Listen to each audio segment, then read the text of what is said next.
introduce to our users the dual anonymous review process that SOFIA is inaugurating for SOFIA this year. This is a framework that STSCI and Hubble have used for, I think, 2 cycles now. And the goal, well, in practice, is that the reviewers do not see the names in the team, in the proposer team for each proposal, and with the objective of reducing biases associated to name recognition. So gender comes in mind first, but many others like seniority and just name recognition, how famous or not famous you are. The attempt is to reduce that bias. And we invited Lou Stronger from STSCI, who has helped implement this process for Hubble, and he will tell us his experience, and then we'll go on to B.G. Anderson from the SOFIA Science Center, who will explain how in practice this will be applied to the SOFIA proposals. So Lou, are you ready to share your screen if you want? Sure, just thank to let you, everyone know, this is being recorded. Yeah, thank you, Leslie, for the reminder. I needed that. All right, thank you, Ariel. This is a great opportunity. I'm glad I'm here to share with you our reflections of what we did with Hubble. Let's see if I can get this thing to share once again. Looks like I'm somewhat successful. All right. Is this visible? I assume it is. Yes. All right, wonderful. So I wanted to share with you a little bit of the impetus by which we started this path, and what we have since seen as a result of it. So this started a few years ago when the head of the Science Mission Office and now the Associate Director for Science, Neil Reed, took a look at some of the success rates of female PIs in comparison to male PIs over, at that time, what was a 10-year cycle. I think it was a little bit larger than 10-year. What he noticed, and what hadn't changed even an additional 7 years to that study, was this disparity in performance between male PIs and female PIs, where in any one cycle, it doesn't look like there's a tremendous gap, but on average, that gap is something like 5%. And in some cycles, it's even worse than that. And this is a systematic that persists throughout almost a 20-year period. So we knew that this was an inherent problem, and we needed to determine or figure out a way to change this this performance gap. So as Ariel pointed out, this is only the tip of the iceberg, right? We assume that the gender disparity gap is a canary for us in telling us that we have other inequities due to conscious and unconscious identity bias. And that if we do take steps to try to reduce that bias, we should perhaps improve it throughout the entire system, even if we can't directly trace each and every identity bias out there.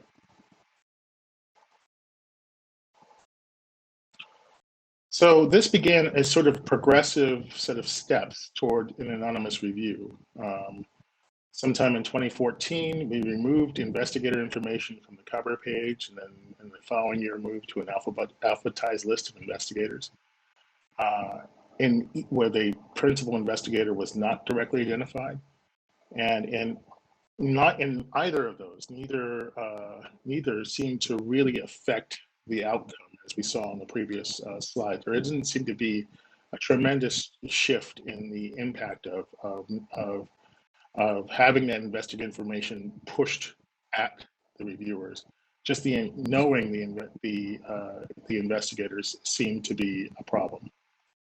So we invited some external consultants, Stephanie Johnson and Jessica Kirk, who specialize in bias largely for companies, to sit in our reviews and help us identify what they think are issues and help us to just define a new process.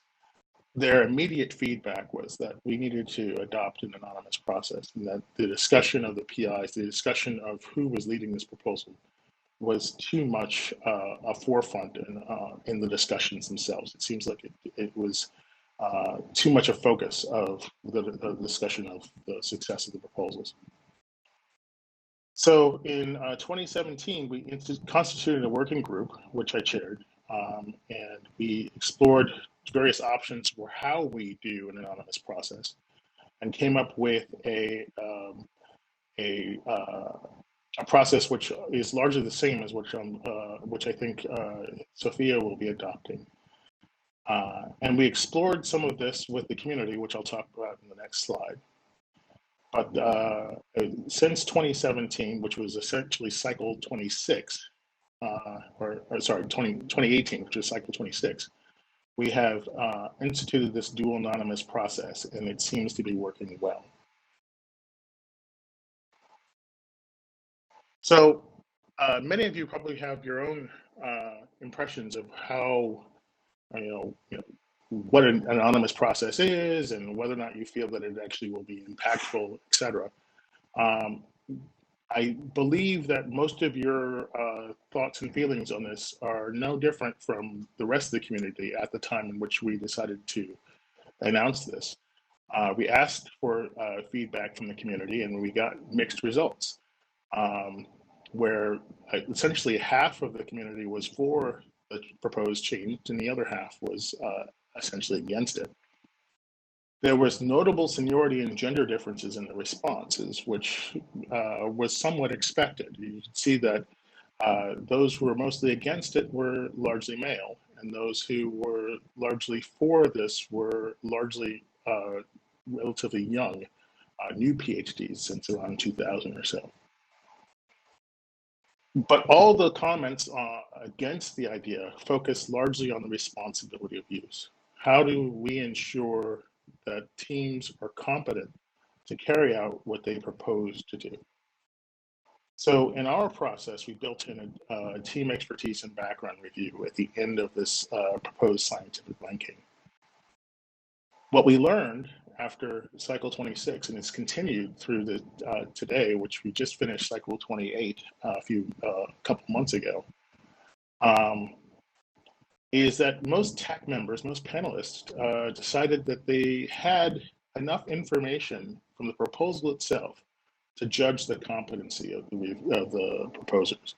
They actually, in many cases, chose not to review this team expertise and background section that we had prepared for them.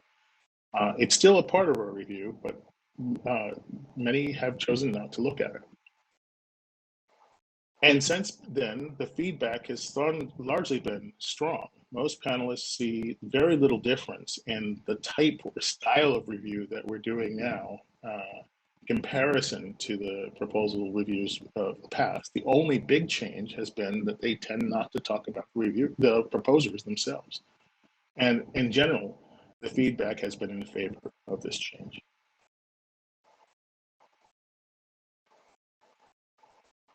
So going back to our initial statistic, we have run this over 3 cycles, so 26, 27, and 28.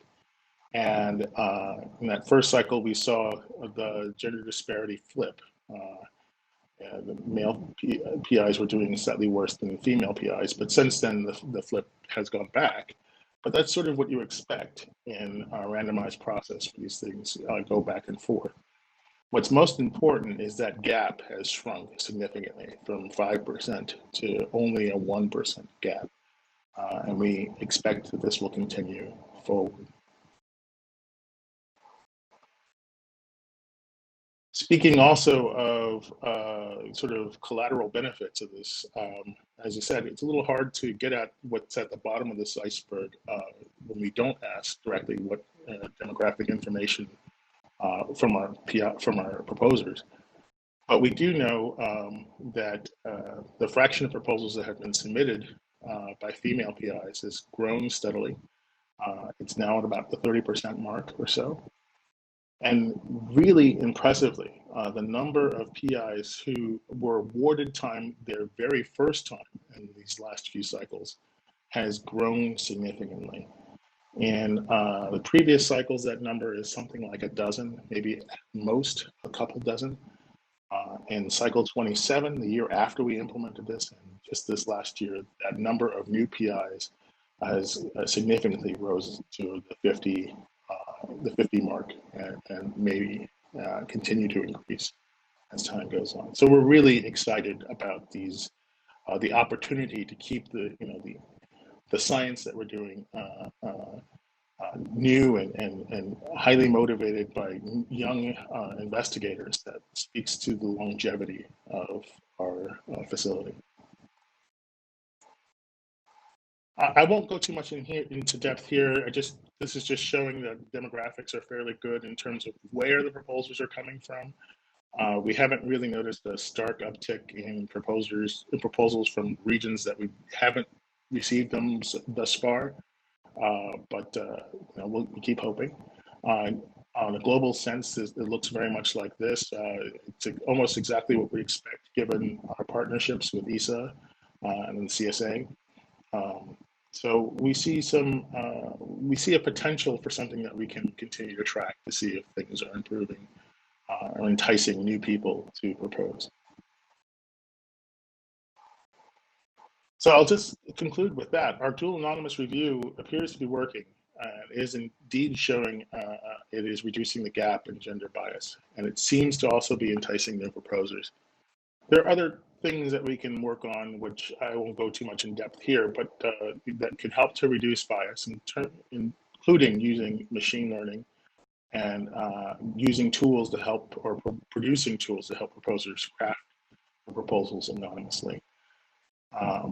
But the bottom line is that we are fully we're fully committed to this dual anonymous review, and we anticipate using this for James Webb and for HST in the years to come.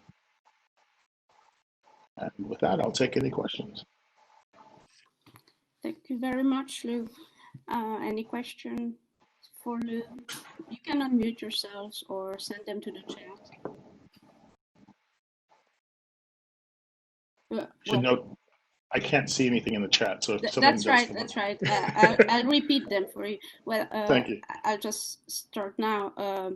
How difficult in practice was it to anonymize proposals which were, from previous cycles, people resubmitting? Did you hear any feedback about that?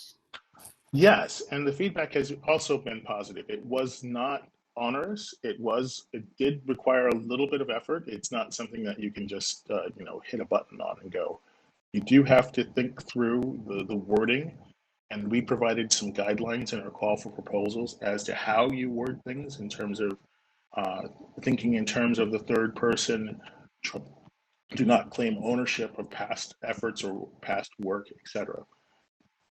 And in general, they found that fairly easy, especially when they move past the idea, and this is a common issue, of what the overall goal is. Is the goal to completely scrub any identifying information from the proposal completely? Well, no, that's more of, that would be an ideal outcome.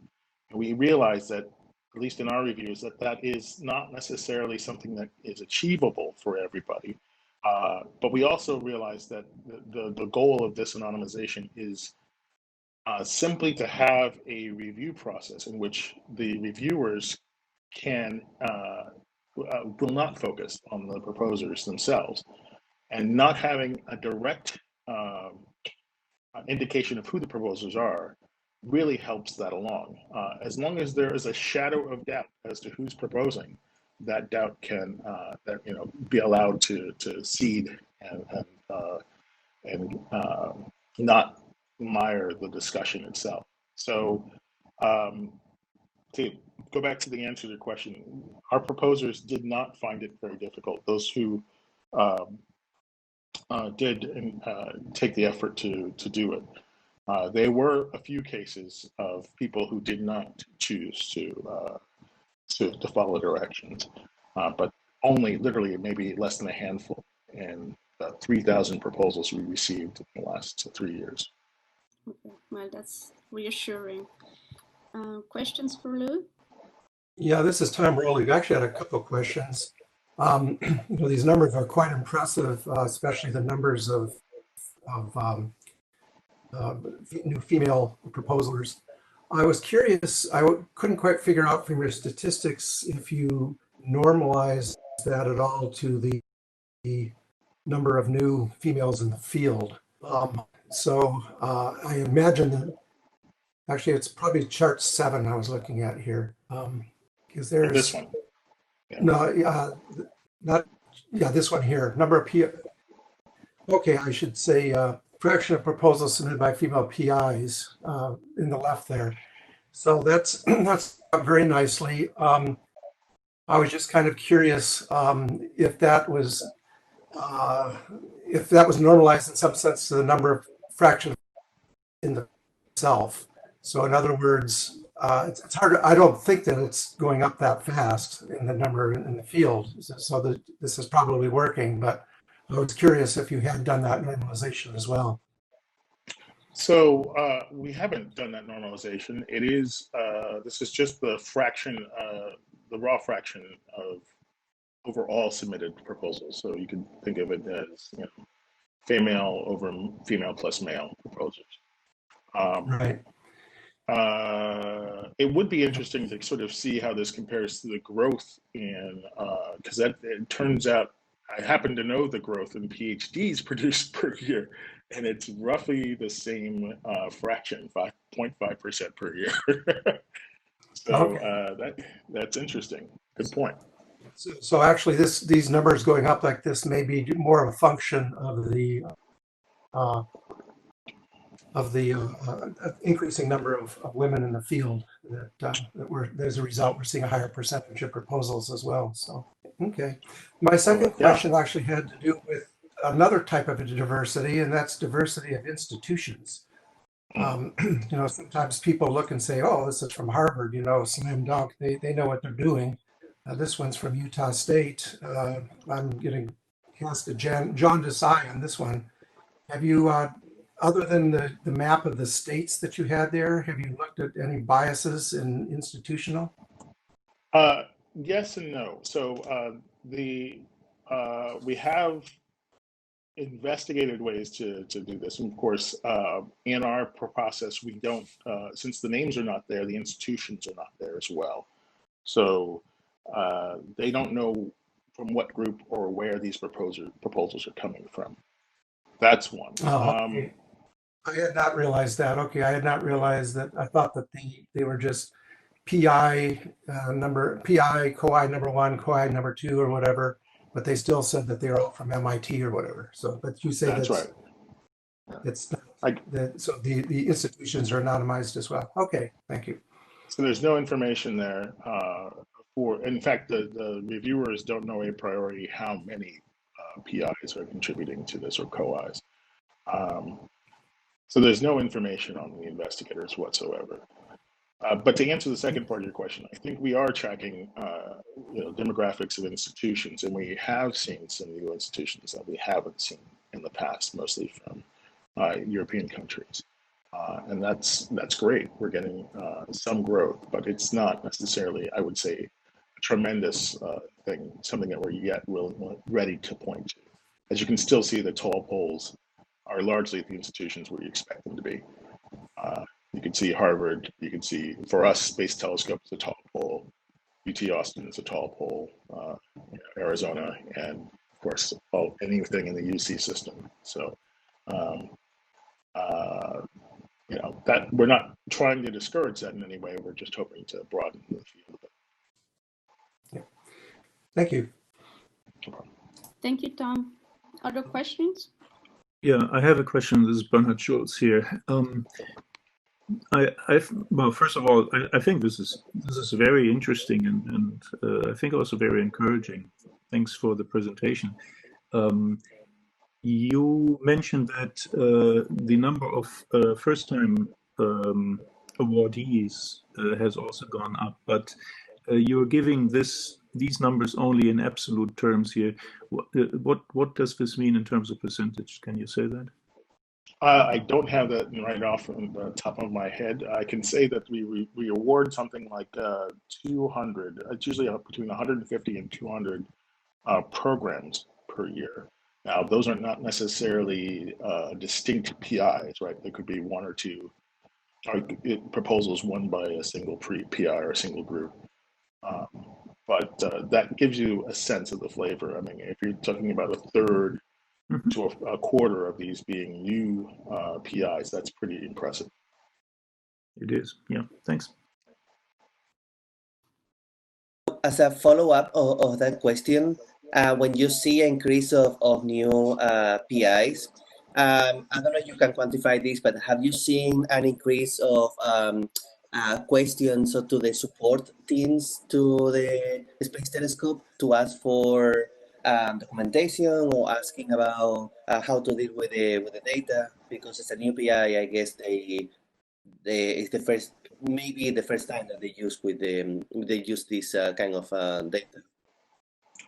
That is an excellent question. I'm glad you asked it. So there's an inherent belief that goes along with this, and that is that we can provide the help to any proposers who have a general unfamiliarity with the data, right?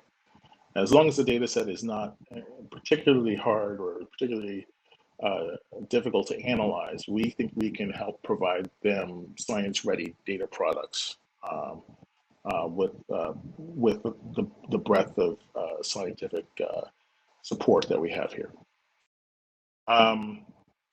We have noticed, I should also say that the way that we support our users is always improving over time.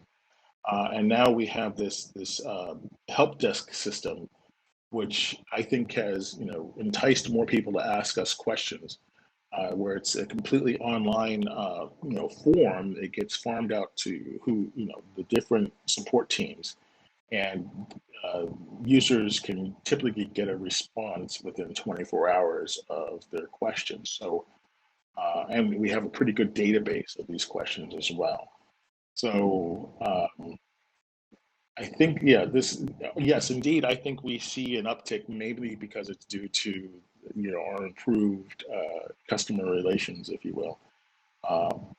But I also recognize that this is the idea of being able to judge these things completely on their scientific merit, and understanding that team expertise and background are not as big a deal, is sort of prepositioned on the idea that we can indeed provide science-ready data for the vast majority of our users. Yeah, absolutely. Okay, thank you. Hi, thank you very much, Lou. Now, BG is going to present something quickly. BG. Okay, thank you. All right, so let me spend a few minutes here on our thinking, and a lot of this originates with Lou's and Neil Reed's presentations at the Dual Anonymous workshop at SDSCI a year or a bit ago, which I thought was really good, and I particularly came away with the idea from them that whereas gender is a very important bias basis that we really need to do something about, it really, as Lou was saying, it really is a canary in the coal mine that tells us whether we are doing reasonable or not in general. And of course, a fair and unbiased proposal review will benefit everyone. Not only is it more fair, but it also gives us the better proposals. Where I have seen in the 9 or so tax that I've been involved in organizing and supporting is that we've had a bit of a problem. We've had to chastise some tax a number of times. Is that, whereas it's always been that the team was the last and least important selection criteria, some tax spent an inordinate amount of time talking about so-and-so's grad students, so that so must be really good, and therefore that person should be given time even if the proposal read like crap. And so, as Lou was saying, there's a lot of things here that it's hard to put a metric on, because some of these things you can't easily identify, and some of them you're not allowed to identify. But you still want the review to be about the science. So we're following SDSCI and Hubble, and we're introducing a dual anonymous review. And of course, dual means, as I'm sure you know, that the proposers won't know who the TAC is. That's as it's always been. We've never published the TACs, even after the reviews. Some places do, but we have never done that. And the TAC won't know who the proposers are, and I think we're following SDSCI here too, in that they will, at the very, very end of the process, they will see who the teams are, and therefore if they can make comments to Margaret.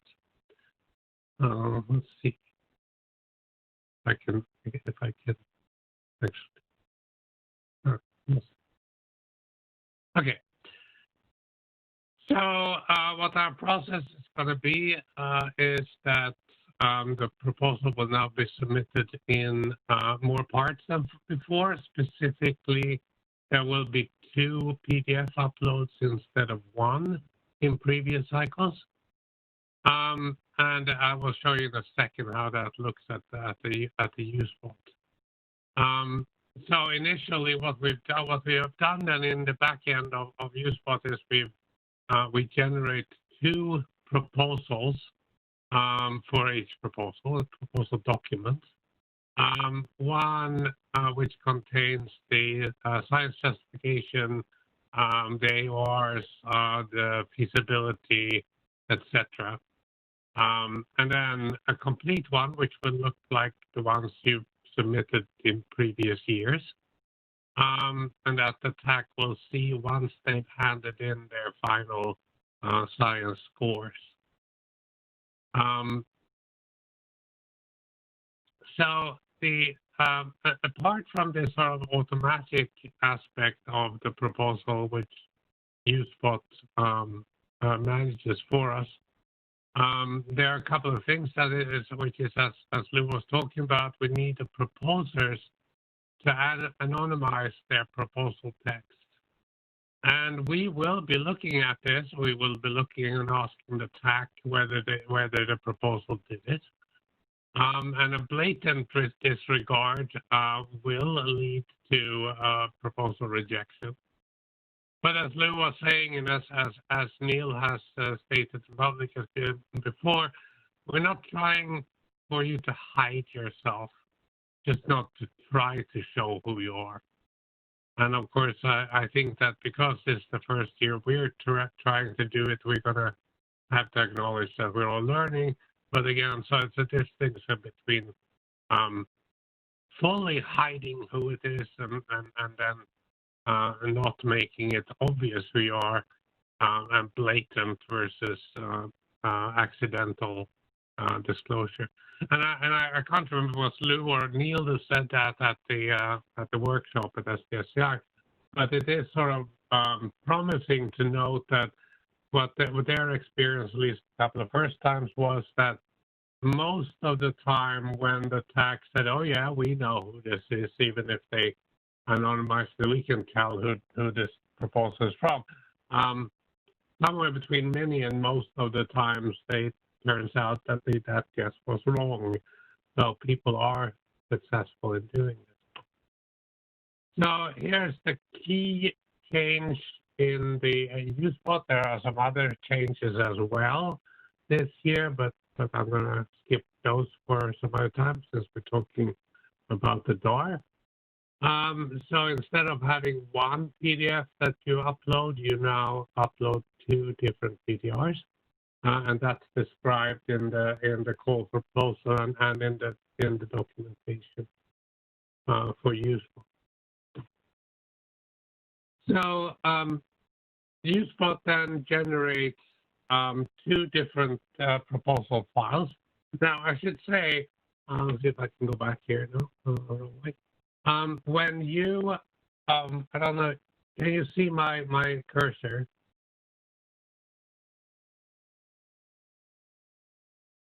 Yes, we Is can. there anyone? Okay, I got scared that I lost you with talking to myself and lost others. So there's, of course, as usual, there's the button up here that is the preview of your proposal. I'm going to make the point now and hopefully repeatedly. This function in USpot will generate the full proposal, including the instrument, the proposal team.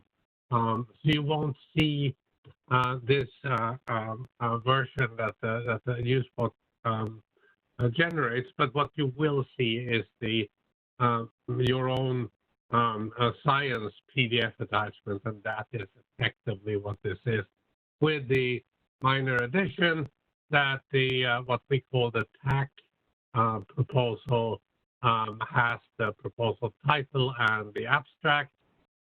It has a few information about some of the flags here. It has the AORs, and then you add on the science PDF attachment. And then at the very end, we will reveal the full proposal to the TAC members for them to review. As I said, you can't unfortunately see the TAC file, but you know what it's in there because you've added it, you've entered the forms and you've entered the science attachment. One of the flags that do not show up in the preview in the TAC file for the proposal is the re-proposal flag. That shows up in the full PDF. So when a proposer notes that this is a re-proposal, the TAC can't find it by looking at previously accepted proposal. And as Lou said, and this is part of their information documentation, but I wanted to raise a few things that we've talked about or we've been asked already about a lot, about some specifics about how we anonymize or how you anonymize a proposal. As Lou was saying, move away from first person to third person. So instead of saying, as we have previously shown, you can just simply say as shown by, etc., etc. We ask you that you avoid obvious references to ongoing programs. So no, you can and should not say we are in the middle of doing a proposal, a program, and here's our re-proposal for that program. So instead of things like our pilot program has shown, then say SOFIA observations are shown. And for those programs where the data still are in the proprietary period, just avoid explicitly saying that, and if there isn't a reference because the program has not been fully executed and the paper, even at the SS level, has not been published yet, do a Smith 2000, that's supposed to be 2020, of course, 2020 private communications. So, think about it and try and be collaborative and try to avoid explicitly showing who you are. Now, of course, you can play all kinds of games, and in the 20 years of doing user support for various missions, I've seen a lot of astronomers do a lot of gaming of systems, so I'm sure we're going to see some here too. But again, remember, we're trying to be fair and unbiased, and we need your help. And so, in things like don't overload the reference list with your own papers unless there is a specific reason for it, and other things like that. But what we can ask the TAC to do here is to look at it, and we will look at it. And if there's something that looks very much of like a gaming of the system, we will bring this to Margaret's attention and ask her whether this falls in the category of gaming the system and abusing the anonymous intent. And then we'll let her decide whether that has any consequences. And I do think that is the end of my slides, and so I will also take any questions if there are any. Thank you, PG.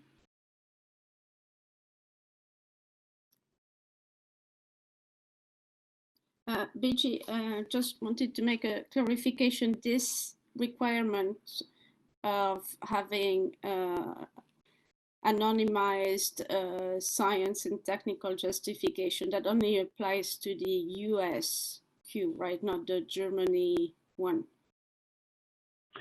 If you by US mean the proposal call issued by USRA on behalf of NASA, yes. So right. Yeah, I think it's important there to make the distinction. It doesn't apply to the German queue, but it does apply also to non-US proposers in the USRA/NASA proposal solicitation. Right. I have a question. This is Dario. Since we anonymized everything, why not anonymizing also the references, like putting numbers and then not showing the first? Well, so we've talked about that, and the argument against it is that there are many times information in the references that you need or that the TAC will want to look up to verify a claim. And so, if you need a reference to Lyndon Bell, well, the TAC may not recognize what the reference was, but it doesn't have anything to do with you. So we stayed with having the references open for that reason, that the TAC can track down statements in the usual science reviews sense.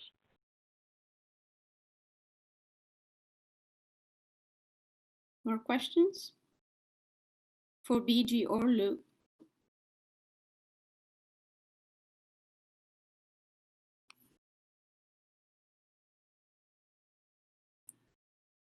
Well, if not, we can wrap up here.